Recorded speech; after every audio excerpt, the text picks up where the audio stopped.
जय भीम साथियों, मैं अवनीश कुमार बौद्ध आज आप सभी से बात करने जा रहा हूं हिंदुओं के द्वारा मनाया जाने वाला त्यौहार होली के बारे में। आज आप सभी इस वीडियो के माध्यम से होली का पूरा सच जानेंगे, तो आप कृपया मेरे साथ शुरू से अंत तक बने रहिएगा। तो चलिए वीडियो शुरू करते हैं। दोस्तों, सबसे पहले मैं आपको त्योहार का मतलब बता दूं। त्योहार का जब आप संधि विच्छेद करेंगे तो त्यो प्लस हार होगा। त्यो मीन्स तुम्हारा, हार मीन्स हार या पराजय आप बोल सकते हैं। तुम्हारा का मतलब यहाँ पे है भारत के मूल निवासियों से, यानी कि भारत के मूल निवासियों के हार को ही त्योहार बोला गया है। और ये आर्य विदेशी ब्राह्मणों ने ही बनाया है, यानी कि भारत के मूल निवासियों की जितनी भी पराजय हुई है उसको ये विदेशी आर्य ब्राह्मण जो थे वे उसको त्योहार नाम दे करके भारत के मूल निवासियों को गुमराह करके उसको एक जो है कि अलग ढंग से मनवाएं। तो हम आज आप सभी को बताने जा रहे हैं अब होली के बारे में। होली का इतिहास क्या है, इसको आप बहुत ही ध्यान से सुनिएगा प्लीज़। दोस्तों, हरदोई जो कि उत्तर प्रदेश का एक ज़िला है, वहाँ के मूल निवासी राजा थे हिरण्यकश्यप, जो कि बहुत ही शक्तिशाली राजा थे। वह ब्राह्मणी व्यवस्था का बहुत विरोध करते थे, तो ब्राह्मण उन्हें मारने का षड्यंत्र रचते रहते थे, लेकिन विफल हो जाते थे। तो ब्राह्मणों ने हिरण्यकश्यप के बेटे प्रहलाद को अपने जाल में फंसाया और उसे नशेड़ी, गजेड़ी, भंगेड़ी बना दिया, उसे पूरी तरह से बर्बाद कर दिया और प्रहलाद ब्राह्मणों के साथ रहने लगा। तो हिरण्यकश्यप ने प्रहलाद को अपने राज्य से बाहर निकाल दिए। राजा हिरण्यकश्यप की एक बहन भी थी जिनका नाम होलिका था। वह भी बहुत ही वीर व साहसी तथा पराक्रमी थी। होलिका प्रहलाद को बहुत मानती थी। कुछ दिन बाद होलिका की शादी तय हो गई, तो वह कभी कभी चोरी छुपके प्रहलाद से मिलने जाती थी। जिस दिन होलिका की शादी थी उसी दिन होलिका ने सोचा, आज हम अपने भतीजे से और मिल लेती हूँ।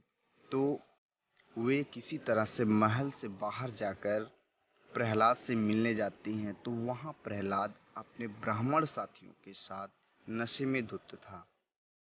उन ब्राह्मणों ने होलिका को देखते ही उस पर टूट पड़े और उन दरिंदों ने हमारी बहन होलिका का गैंग रेप किया।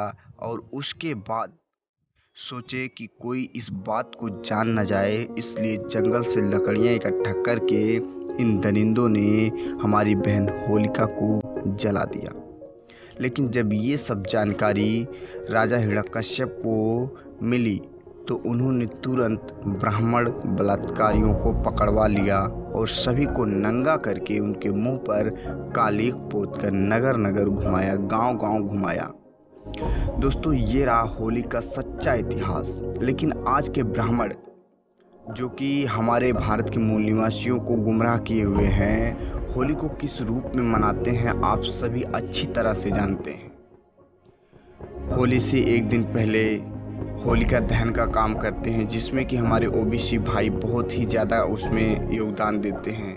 तो उनसे प्लीज़ मैं निवेदन करना चाहता हूं कि आप भी भारत के मूल निवासी हो, ओबीसी समाज के लोग, और राजा हिरण्यकश्यप भी भारत के मूल निवासी राजा थे। तो मूल निवासी दोनों आपस में भाई हुए, तो उनकी बहन यानी कि हमारी बहन, तो अगर उनकी बहन यानी कि होलिका उनकी बहन थी, वो हमारी भी बहन हुई, तो अगर उनके साथ गलत हुआ, अत्याचार, अन्याय हुआ, तो हमें उसका विरोध करना चाहिए। जिन्होंने उनके साथ अत्याचार किया, ना कि उसका साथ देना चाहिए। लेकिन हमारे भारत के ओबीसी समाज के जो लोग हैं वे अपने इतिहास को जानने की जरा भी कोशिश नहीं करते हैं और ब्राह्मणों के साथ लिप्त रहते हैं। वे जो कहते हैं, ब्राह्मण जो उन्हें बताते हैं उसको वे करते रहते हैं।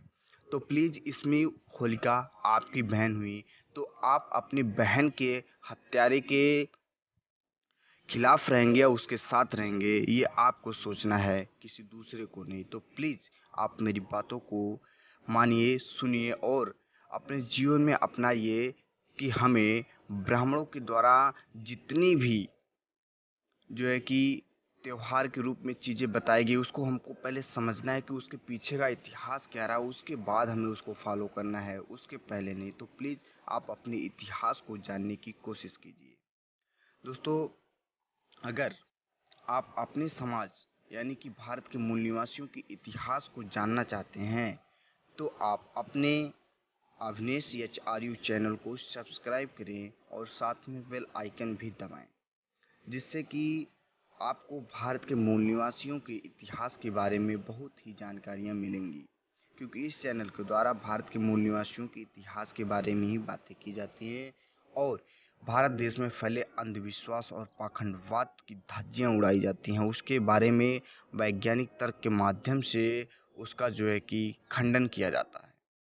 तो प्लीज़ हमारे समाज के लोगों, हमारे भारत के मूल निवासियों, आप इस बात को ध्यान से जो है कि सुनिए कि अपने जो है कि भारत देश में इतना ज़्यादा अंधविश्वास पाखंडवाद फैला हुआ है कि उसको अकेला एक व्यक्ति कभी नहीं ख़त्म कर सकता, कि जब तक आप सभी एकजुट ना होकर के इस पर काम करें। इसमें मेन अहम चीज़ है शिक्षा। आप शिक्षा पर ज़्यादा जोर दीजिए, जिससे कि हमारा समाज जागरूक होगा। शिक्षा के साथ साथ अपने भारत के मूल निवासियों के इतिहास को पढ़िए, इतिहास को जानिए। उसके बाद जो है कि आप उन्नति कर पाएंगे, अन्यथा आप ब्राह्मणों के जाल में फंसे रह जाएंगे और ये आपको फंसाते रहेंगे। आप कभी भी आगे नहीं जा पाएंगे।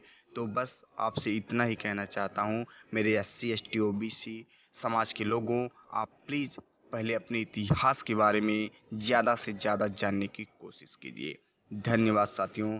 जय भीम, जय भारत, जय संविधान, जय मूल निवास।